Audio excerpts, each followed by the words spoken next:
प्रभु ईसा मसीह में प्यारे बंधुओं, हमारे पिता ईश्वर और प्रभु ईसा मसीह आप लोगों को अनुग्रह तथा शांति प्रदान करे।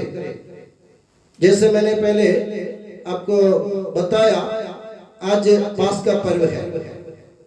तमाम संसार में फैली कैथोलिक कलीसिया की संतानों के लिए बड़े उत्सव का दिन है, क्योंकि आज के दिन प्रभु यीशु मसीह के जीवन में हुए दो महान घटनाओं की हम याद करते हैं। प्रभु यीशु मसीह जो इस दुनिया के मुक्तिदाता के रूप में आए थे, दुनिया छोड़कर अपने पिता के पास जाने से पहले, संध्योवन के सुसमाचार से आप लोगों ने सुना, पिता के पास जाने से पहले वे अपने लोगों को, अपने प्यारे शिष्यगणों को अपने प्रेम का सबसे बड़ा प्रमाण देना चाहता था। और प्रभु यीशु मसीह ने भोजन पर से उठकर अपने कपड़े बदलकर अंगोछा कमर में बांधकर परत में पानी लेकर अपने शिष्यों के पैर धोने लग जाते हैं। आप जरा सोचिए, दुनिया में अपन इसकी कल्पना नहीं कर सकते हैं। एक ईश्वर जो स्वयं ईश्वर है, ईश्वर का पुत्र है, मुक्तिदाता है, जो सबका मालिक है, वो एक दीनहीन सेवक की तरह अपने शिष्यों के पैरों के सामने झुककर उनके पैरों का मेल धोकर उनको पैरों को चुम्मा देते हैं, उनको चूमते हैं, चुंबन देते हैं। ये संभव नहीं है दुनिया में, मगर ईसा मसीह ने उसको संभव करके दिखाया। प्रभु ने ऐसा क्यों किया? प्रभु को ऐसा करने की जरूरत क्या थी? अक्सर मैं सोचता हूँ कि प्रभु को ऐसे करने की जरूरत क्या थी?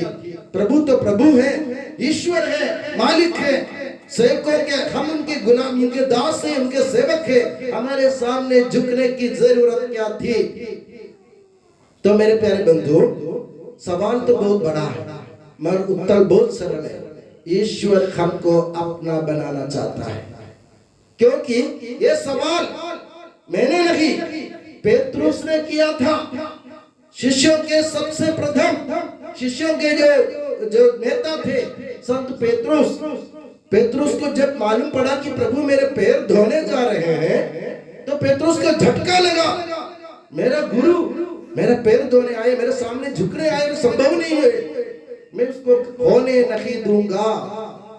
तो प्रभु को मना करते हुए पेत्रुस ने कहा, प्रभु आप मेरे पैर मत धोइए, आप मेरे गुरु हैं, मैं आपको ऐसा करने नहीं दूंगा। तो ईसा मसीह ने कोई लंबा चौड़ा भाषण नहीं दिया, प्रभु ने एक सरल उत्तर दिया उनको, बहुत ही सरल। तो सरल उत्तर ये था, पेत्रुस अगर मैं तुम्हारे पैर नहीं धोऊंगा ना, तो तुम्हारा मेरे साथ कोई संबंध नहीं रह जाएगा। ये संबंध क्या है? प्रभु कौन सा संबंध के बारे में बात कर रहे थे? इस सवाल का जवाब हमें मिलता है रोमियो के नाम पत्र अध्याय 8 और गलातियों के नाम पत्र अध्याय 4, दोनों में एक ही बात कही गई है, अब से आप लोग दास नहीं हैं, आप लोग सेवक नहीं हैं, आप लोग गुलाम नहीं हैं, अब से आप लोग ईश्वर के पुत्र हैं। अब आप सीने तान कर बिना डर के निडर होकर ईश्वर को पिता के रूप में पुकार सकते हैं। पहले आप लोग डरते थे क्योंकि आप गुलाम थे। इस्राएली लोग अभी भी अपने को ईश्वर के गुलाम मानते हैं, मगर ईसा मसीह ने उस गुलामी को हटा दिया और प्रभु ने हमको एक संदेश दिया, तुम सब ईश्वर के पुत्र हो, क्योंकि मैं तुम्हें पुत्र बनाने आया हूँ।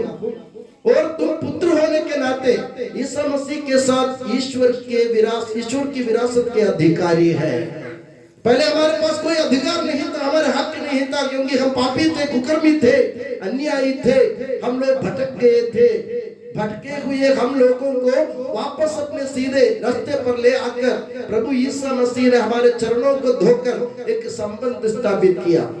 आपको मालूम है, अभी भी इस्राएल में वो प्रथा चलती है, कोई घर पे कोई मेहमान आता है, उस मेहमान का पैर धोते हुए उनके स्वागत किया जाता है, अभी भी प्रथा है।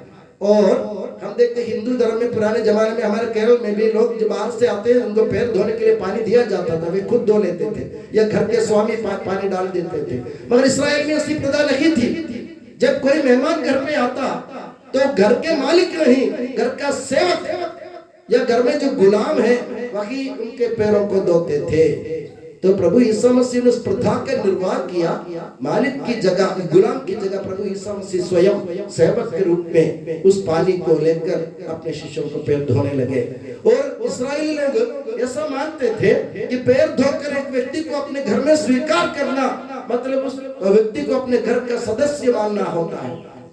जब कोई व्यक्ति का पैर धोते हुए उनको घर में उनका स्वागत किया जाता है, वो मेहमान घर का सदस्य बन जाता है। तो प्रभु यीशु मसीह इस बात को याद करा रहे थे संत पेत्रुस को, अगर मैं तुम्हारे पैर नहीं धोऊंगा तो तुम्हारा मेरे साथ कोई संबंध नहीं रहेगा। वो संबंध किसका संबंध है? एक गुलाम और एक मालिक का संबंध नहीं है, सेवक और स्वामी का संबंध नहीं है, और ये अधिकारी और उनके सेवा करने वाले लोगों का संबंध नहीं है। ये पिता पुत्र का संबंध है, ये दोस्त यारी का संबंध है, और ये ईश्वर के पुत्र होने के नाते हमारे पिता ईश्वर से हमारे संबंध है। प्रभु यीशु मसीह ने दुनिया छोड़कर जाने से पहले अपने शिष्यों को समझाया और उनसे कहा, मैं अब से तुम्हें सेवक नहीं कहूंगा, मैं तुम्हें सेवक नहीं कहूंगा, मैंने तुम्हें मित्र माना है, अब से तुम लोग मेरे मित्र हो। अगर एक व्यक्ति यीशु मसीह का मित्र हो तो वो ईश्वर का पुत्र हो जाता है। यानी हमें पुत्रता का स्वीकार हमें मिल गया है प्रभु ईश्वर की ओर से। अब एक गोद लिए गए पुत्रों को मनोभाव मिल गया। अभी हम निडर होकर ईश्वर को अब्बा के पिता पुकार सकते हैं। मैं पहले भी कह चुका हूं कई बार अपने भाषण में, अपने प्रवचन में, मेरे प्यारे बंधुओं, आप पुराने विधान के पन्ने पलट कर देख लीजिए। पुराने विधान जो बाइबल अपने पास है ना, पुराने विधान के जितने भी ग्रंथ है, जितनी किताबें हैं, आप उनके पन्ने पन्ने पलट कर देख लीजिए। उसमें एक बार भी प्रभु ईश्वर को पिता के रूप में नहीं पुकारा गया है, क्योंकि इस्राएली लोगों का अभी भी हिम्मत नहीं है। इस्राएल के लोग अदोनाई याहवे शब्द लिखते हैं, लेटर में अक्षर में लिखते हैं याहवे, मगर वे लोग पढ़ते अदोनाई। याहवे शब्द का उच्चारण करना भी उनके लिए मना है, क्योंकि वे अपने आप को ईश्वर के गुलाम मानते हैं। और पुराने विधान में कभी भी ईश्वर को पिता के रूप में नहीं पुकारा गया है। पिता ईश्वर के लिए वे लोग कहते सेनाओं के फौजों के स्वामी या राजाधिराज और सर्वेश्वर अखिलेश्वर, इन सब जो शब्दों को इस्तेमाल करते थे, मगर कभी भी पिता के नाम से नहीं पुकारते थे। मगर आप देखिए संत यूहन्ना जो प्रभु यीशु मसीह के सबसे बड़ा प्यारा चेला था, जो ब्यारी के समय, भोजन के समय, अंतिम भोजन के समय प्रभु के सीने से लिपटते हुए प्रभु के सीने की गर्मी की लंबाई, चौड़ाई, गहराई सब जानने वाले संत यूहन्ना ने अपने सुसमाचार में और अपने पत्र में ईश्वर को पिता के रूप में कई बार पुकारते हैं। अगर मेरी याद सही हो, संत यूहन्ना के सुसमाचार अकेले आप देख लीजिए, 117 बार 117 टाइम्स ईश्वर को पिता के रूप में पुकारता है संत यूहन्ना। ये कहां से मिला उनको हिम्मत? ये हिम्मत कहां से मिली उनको? हिम्मत तब मिली जब प्रभु यीशु मसीह झुककर उनके चरणों को धोए थे, संबंध स्थापित हुआ। अभी हम ईश्वर को पिता के रूप में पुकार सकते हैं। हम गुलाम नहीं है, हम सेवक नहीं है, हम किसी के दास नहीं है। हमारा संबंध अलग हो गया। हम इस दुनिया से अपना संबंध टूट गया और ईश्वर से अपना संबंध जुड़ गया। यही है प्रभु उदाहरण दे रहे थे। और दूसरी बात, जो दुनिया में जमीन तक नहीं झुकता है वो किसी के मुक्ति का साधन नहीं बन सकता। प्रभु यीशु मसीह का दूसरा उदाहरण ये है। प्रभु यीशु मसीह झुककर, जमीन तक झुककर ये साबित करना चाह रहे थे, जो जमीन तक झुकने के लिए तैयार है वही मुक्ति संभव कर सकता है। अगर आप मेरे प्यारे बंधुओं, आप अपने जीवन में मुक्ति का साधन बनना चाहते हो तो जमीन तक झुकना सीखो।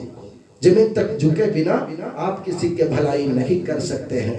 जब तक आप उदंड है, आप लोग मगरूर है, आप घमंड की बातें करते रहते, तो ये समझो कि आप अपने ही नहीं दूसरे की विनाश का कारण बनते जा रहे हैं। तो मेरे प्यारे बंधुओं, सेवा भाव का ये नमूना प्रभु ने जो हमारे सामने रखा, उसका हमें अनुकरण करने की जरूरत है। आज सोचो, तो मैं इस पल्ले का अधिकारी हूँ, मैं इस पल्ले का पुरोहित हूँ, मुझे आपके सामने झुकने की कोई जरूरत नहीं है। मगर मैंने क्यों किया? क्योंकि प्रभु का आदेश है। अगर मैं तुम्हारे और गुरु ने तुम्हारे पैर धोए हैं तो तुमको भी एक दूसरे के पैर धोने की जरूरत है। जब तक तुम पैर नहीं धोगे, झुकोगे नहीं, तब तक तुम पुरोहित कहलाने लायक नहीं होंगे। बस आज हमारे पुराने जीवन में मैं सफल अपने आप को महसूस कर रहा हूँ, क्योंकि मुझे पैर धोने का एक मौका प्रभु ने मुझे दिया है। मेरे प्यारे बंधुओं, ये सेवा भाव, नम्रता का भाव ईसाई लोगों के लिए बहुत जरूरी है। सबसे प्रथम पाठ हमारा आज यही। और दूसरी बात, आज की एक और महान घटना है। वो घटना क्या आप जानते? परम प्रसाद की स्थापना। परम प्रसाद, प्रभु ईसा मसीह ने इस दुनिया में परम प्रसाद की स्थापना की। परम प्रसाद क्या होता है? अक्सर हमारे गैर ईसाई लोग हमसे पूछते, फादर ये परम प्रसाद क्या है? मैं बोला, परम प्रसाद, ईश्वर हम पर संप्रीत हुए, हम पर प्रसन्न हो गए, इसलिए ईश्वर ने क्या किया? ईश्वर ने अपने आप को बांट के हमें दे दिया। ईश्वर ने अपने आप को बांटा और ईश्वर ने अपने आप को छोटा बनाया। कैसे छोटा बनाया? आप जरा सोचिए, प्रभु ईश्वर जो इस दुनिया ब्रह्मांड के रचयिता है, जो इस ब्रह्मांड के सृजनहार है, जो सबके मालिक है, जिनके पास सब कुछ का अधिकार है, जिनके पास करोड़ों लाखों करोड़ों उनके पास दूत गण है, जिनके इनके इशारे से सब कुछ संभव हो सकता है। ऐसा एक प्रभु एक छोटी सी रोटी के रूप में अपने आप को नम्र बनाते हुए हमारे सामने आ जाता है। क्यों आया प्रभु?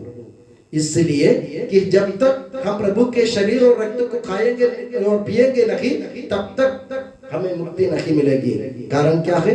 प्रभु ने अब इस्राएली लोगों को समझाते हुए प्रभु ने कहा, संत यूहन्ना के सुसमाचार के अध्याय 6 में प्रभु ने जब 5000 लोगों को सामने रोटी का चमत्कार किया, 5000 लोगों को खिलाया, उसके बाद प्रभु ने एक संदेश देने लगे। प्रभु ने कहा, तुम्हारे पुरखों ने, तुम्हारे पूर्वजों ने मरुभूमि में मन्ना खाया। आपको मालूम है, जब इस्राएली लोगों को प्रभु मिस्र देश से छुड़ा कर ले आ रहे थे, तो वे लोग विद्रोह करने लगे थे बीच में। आप सोचिए, मिस्र इजिप्ट से इस्राएल तक की दूरी कितनी है? महज 2-3 घंटों के अंदर हम इस्राएल से इजिप्ट जा सकते हैं, पहुंच सकते हैं। पुराने जमाने में वाहन की सुविधा नहीं थी, तो सोचिए कुछ और समय लगे होंगे, मगर 40 साल लगे उन लोगों को मरुभूमि से होकर इस्राएल तक पहुंचने के लिए। क्यों? क्योंकि वे लोग ईश्वर को जानना पहचानना अस्वीकार किया। ईश्वर को जानना पहचानना स्वीकार किया। वे अपने मनमानी काम करते रहे, इसलिए 40 लंबे साल तक उनको मरुभूमि में भटकना पड़ा। फिर भी ईश्वर उनको नहीं त्यागा। जब उनको भूख लगी, प्रभु ने ऊपर से आसमान से मन्ना गिरा दिया, रोटी गिरा दी उनके सामने, उनकी भूख मिटा दी। जब उनको प्यास लगी तो प्रभु ने चट्टान पर लकड़ी से मरवा कर मूसा से बोले, उनको पानी पिलवा दो। तो उन्होंने उनको भोज और पे मरुभूमि में दिया। और प्रभु ईसा मसीह कहते हैं, तुम्हारे पुरखों ने मरुभूमि में मन्ना खाया, और उनमें से एक भी उनमें से एक भी प्रतिज्ञा देश में इस्राएल में प्रवेश नहीं किया। वे सबके सब मरुभूमि में ढेर हो गए, उनकी मृत्यु हो गई। मगर जो रोटी मैं दूंगा ना, वो मेरा शरीर है। फिर जो रोटी मैं दूंगा वो मेरा शरीर है। मेरे शरीर खाओगे तुम जरूर पक्का तुम ईश्वर के पास पहुंच जाओगे, क्योंकि मैं अपने जीवन रूपी पुल से तुम्हें इस पार से उस पार पहुंचा दूंगा। ईसा मसीह पवित्र रोटी के रूप में अपने जीवन को देने से उन्होंने एक सेतु बंधन किया। सेतु बंधन, आप जानते सेतु क्या होता है?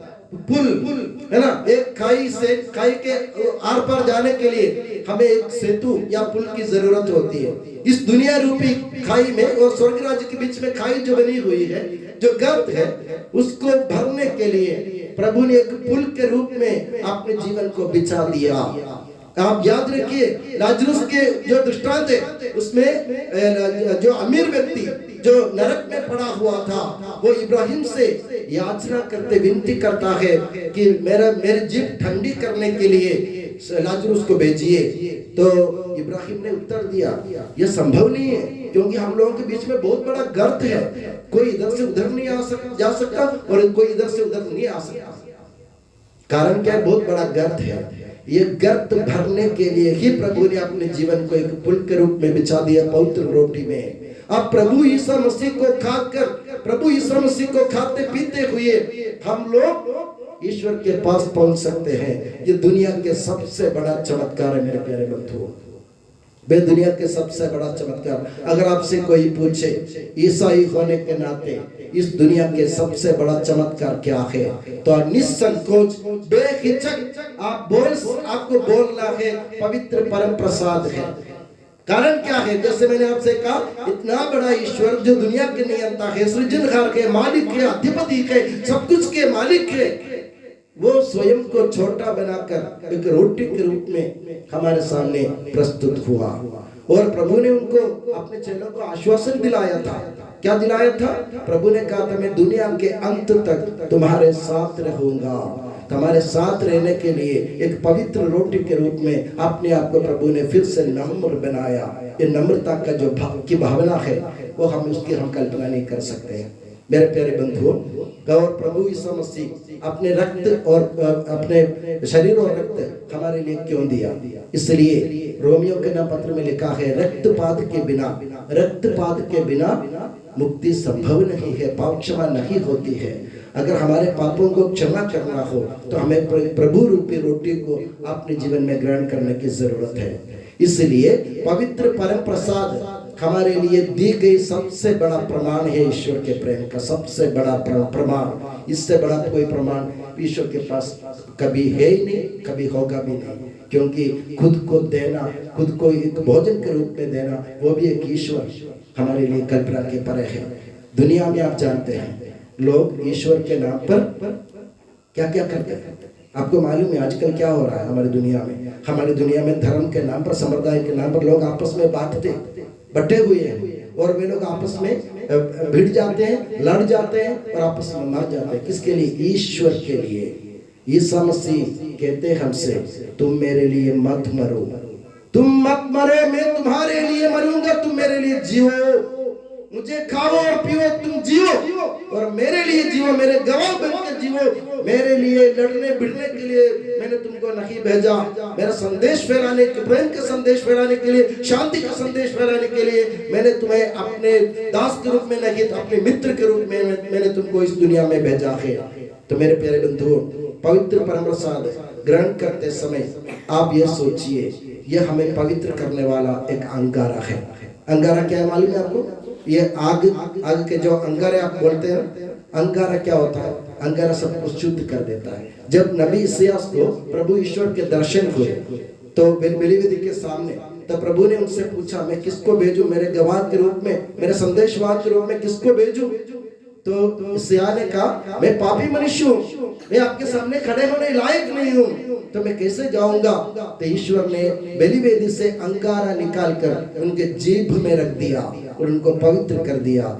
इसी प्रकार पवित्र बलिवेदी की ओर से आने वाला अंगारा आजकल वो अंगारा नहीं, बल्कि प्रभु यीशु मसीह का शरीर है, जो हमें पवित्र कर देता है, हमें ताकत प्रदान करता है। तो मेरे प्यारे बंधुओं, यीशु मसीह को खाने पीने का अधिकार, यानी इस दुनिया में आप किसी भी धर्म में देख लीजिए, अगर कोई कहे कि भगवान ने हमको अपने शरीर को दिया है खाने के लिए, पीने के लिए, तो मैं मान जाऊंगा। मगर इस दुनिया में कोई धर्म नहीं सिखाता कि ईश्वर ने अपने शरीर को, हमारे अपने रक्त को हमारे लिए बांटा है क्या दुनिया में? नहीं है।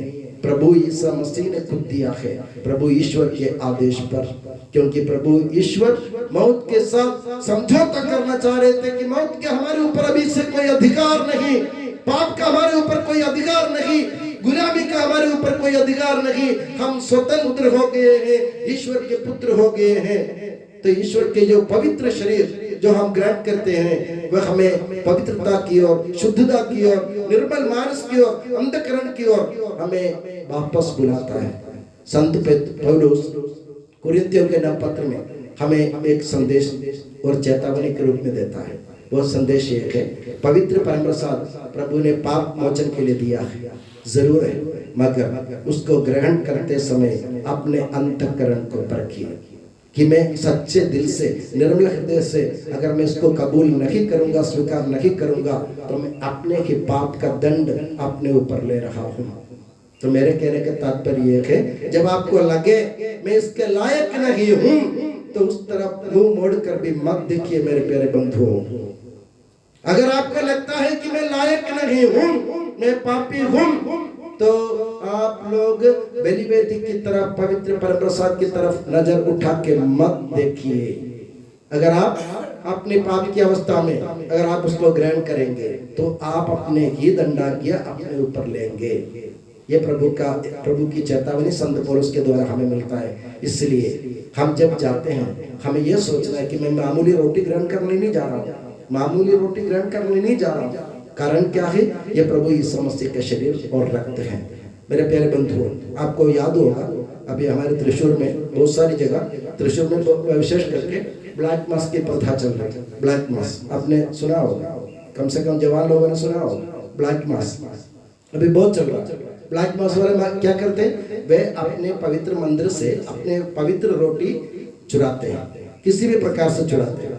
इसलिए आजकल हमको मालूम है पवित्र परमप्रसाद हाथ में दिया जाते हैं, और आजकल कुछ गिरजाघरों में फादर लोगों ने हाथ में देना बंद कर दिया। कारण क्या है? लोग हाथ में लेते हैं और उसको ग्रहण नहीं करते, बल्कि अपनी जेब में रख लेते हैं और ब्लैक मास वालों को बेच देते हैं। एक रोटी के टुकड़ा के लिए लाखों रुपए मिलता है मेरे प्यारे बंधु, छोटा सा टुकड़ा। और एक बार इन लोगों की परीक्षा करने के लिए आशीष, जो रोटी आशीष की जाती है वही उनको चाहिए। पवित्र बलि वेदी पर पुरोहित ने जिस रोटी की आशीष की है वही रोटी चाहिए उनको, सादी रोटी नहीं चाहिए। अगर आप सादी रोटी देंगे, वो मैं इसलिए आपको ये बता रहा था, एक व्यक्ति ने सोचा लाखों रुपए का सवाल है, मैं एक रोटी छीन कर चर्च में से चुरा कर मैं उनको दे दूंगा। उसने क्या किया? चर्च में जो रोटी रखी होती साक्रिस्टी में, उसमें से एक रोटी चुरा कर उनको दे दिया। तुरंत उन लोगों ने उसको उनके मुंह पर फेंक दिया, बोला ये आशीष की हुई रोटी नहीं है। शैतान इसको पहचान सकते हैं कि आशीष की हुई रोटी नहीं है, हम लोग नहीं पहचान पाते। हम दौड़ के जाते, फादर प्रसाद बांट रहे, दौड़ के जाते, हाथ बढ़ाते, जीभ बढ़ाते, हम ग्रहण करते। ऐसा मत कीजिए। शैतान भी इसको पहचानते हैं। शैतान पहचानते हैं कि पवित्र रोटी नहीं है, ये सादी रोटी है। तो हम क्यों नहीं पहचाने मेरे प्यारे बंधुओं? हम ईश्वर के पुत्र है ना, हम दास नहीं है ना, हम शैतान नहीं है ना, हम ईश्वर के पुत्र होने के नाते हमें भी इस रोटी को पहचानने की जरूरत है। इस रोटी को पहचाना। और मेरे प्यारे बंधुओं, मैं भी इंसान हूं, गलती हमसे भी होती है, मुझसे भी बहुत बार गलती हुई है।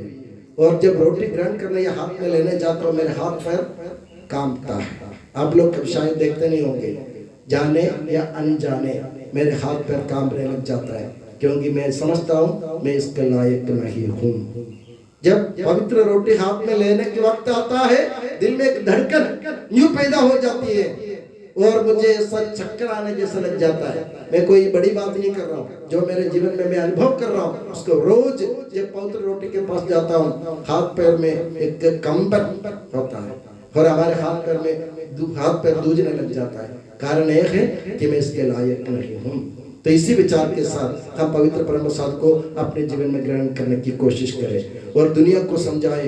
ये दुनिया के सबसे बड़ा चमत्कार यह है। और इस कुदरत में दो उदाहरण हमारे सामने हैं।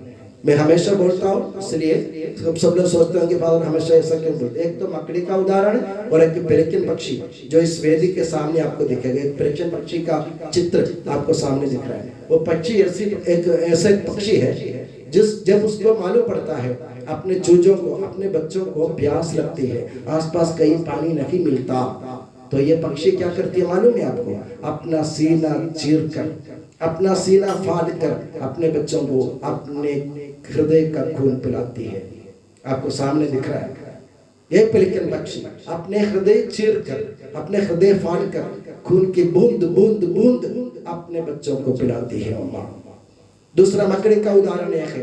मकड़ी, आपको जब मकड़ी के अंडे आपने देखे होंगे, मकड़ी के पेट के नीचे अंडा रहता है सफेद कलर का, और जब वो अंडे से बच्चे बाहर निकलेंगे, जब तक वे बच्चे बड़े होकर बाहर निकलेंगे अंडे से, तब तक वो मकड़ी पूरी तरह सूखी घास की तरह सिकुड़ जाएगी, मर जाएगी।